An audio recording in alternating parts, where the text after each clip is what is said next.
Hi hello. ഇത് എൻ്റെ വീഡിയോകളിൽ സ്ഥിരമായിട്ടുള്ളൊരു സ്ഥലമേ അല്ല, സുപരിചിതമായ സ്ഥലമേ അല്ല എനിക്ക്. ഇത് എറണാകുളം ബസ് സ്റ്റാൻഡാണ് കേട്ടോ. എറണാകുളം വരെ നാഷണൽ സർവീസ് സ്കീമിൻ്റെ ഒരു ആവശ്യത്തിന് വേണ്ടി വന്നതാണ് കേട്ടോ. 2-3 ദിവസത്തെ പ്രോഗ്രാം ഉണ്ട്. അപ്പം ഞാൻ എറണാകുളത്തെ സെൻറ്റ് തെരേസസ് കോളേജിലേക്കാണ് വന്നേക്കുന്നത്. നേരെ കോളേജിലെത്തി അവിടെ ബാഗ് വെച്ച ശേഷം ഞാൻ ഫുഡ് കഴിക്കാനായിട്ട് ഇറങ്ങി കേട്ടോ. നല്ല വിശപ്പായിരുന്നു.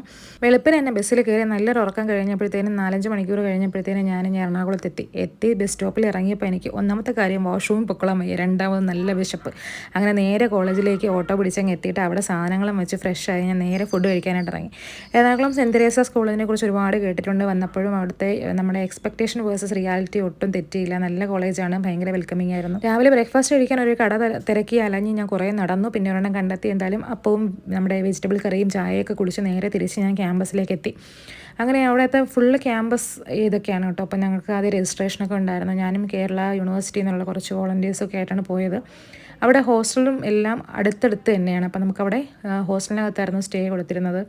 നല്ല അറ്റ്മോസ്ഫിയർ ആയിരുന്നു. രാവിലെ തന്നെ ഇനോഗ്രേഷനൊക്കെ ഉണ്ടായിരുന്നു, ചെറിയ രീതിയിലുള്ള ഇനോഗ്രേഷൻ. അപ്പോൾ അതെല്ലാം കഴിഞ്ഞിട്ട് ലഞ്ച് കഴിക്കാനായിട്ട് പോയി. കറികളൊന്നും നമ്മുടെ ട്രിവാൻഡ്രം സ്റ്റൈലോ കൊല്ലം സ്റ്റൈലൊന്നും അല്ല കേട്ടോ. എൻ്റെ ഡിഫറൻ്റ് ആണ്. അവർക്ക് എപ്പോഴും ഒരു പപ്പടം ഉണ്ടാവും, നമുക്ക് അങ്ങനെയൊന്നും ഇല്ലല്ലോ. നമുക്ക് നോൺ വെജ് അല്ലേ മസ്റ്റ്. അപ്പോൾ അവിടെ നോൺ വെജൊക്കെ വേണമെന്ന് നിർബന്ധമൊന്നും ഇല്ലെന്ന് തോന്നുന്നു. ഫസ്റ്റ് ദിവസം നമുക്ക് ഫുള്ള് വെജായിരുന്നു.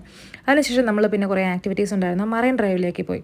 വളരെ പ്രശസ്തിയുള്ള പേര് കേട്ട മറൈൻ ഡ്രൈവ് ഞാൻ ഒരുപാട് പ്രതീക്ഷിച്ചെന്നു. പക്ഷേ അവിടെ ചെന്നപ്പോൾ കണ്ടത് ഇതൊക്കെയാണ് കേട്ടോ. പ്രോഗ്രാം ഓഫീസർ ആയതുകൊണ്ടാണോ എന്തോ ഇതൊക്കെയാണ് പെട്ടെന്ന് എൻ്റെ മനസ്സിലേക്ക് തറച്ച് കയറിയത്. ഒരുപാട് വേസ്റ്റൊക്കെ അവിടെ ഡംപിങ് ചെയ്ത് കിടപ്പുണ്ട്.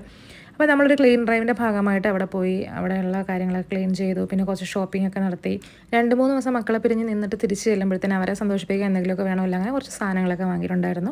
അത്താഴത്തിനന്നുണ്ടായിരുന്നത് ചപ്പാത്തിയും മുട്ടക്കറിയാണ് കേട്ടോ. അപ്പോൾ വൈകിട്ടത്തെ സ്നാക്ക് കുഴക്കട്ടയും ചായയായിരുന്നു. അപ്പോൾ അതിൻ്റെ കുഴക്കട്ട അത് നമുക്ക് ഡിന്നറിനും തന്നു കേട്ടോ. പിന്നെ എന്തിനാ കളയുന്നത്, ഞാനതെല്ലാം കഴിച്ചു കേട്ടോ. പിന്നെ ഏറ്റവും വലിയ സന്തോഷം എന്ന് വെച്ചാൽ കേരള യൂണിവേഴ്സിറ്റിയുടെ നാഷണൽ സർവീസ് സ്കീം വോളണ്ടിയേഴ്സിനെ കൂടെ പോയ കണ്ടീജൻറ്റ് ഓഫീസറായിട്ടാണ് ഞാൻ പോകുന്നത് എറണാകുളത്തേക്ക്. അങ്ങനെ എൻ്റെ കൂടെ വന്ന ഇത്രയും കുട്ടികളാണ് കേട്ടോ നാഷണൽ സർവീസ് സ്കീമിൽ എനിക്ക് എന്നെന്നും ഓർത്തിരിക്കാൻ നല്ല ഓർമ്മകൾ സമ്മാനിച്ച ഒരു കൂട്ടം ആൾക്കാർ.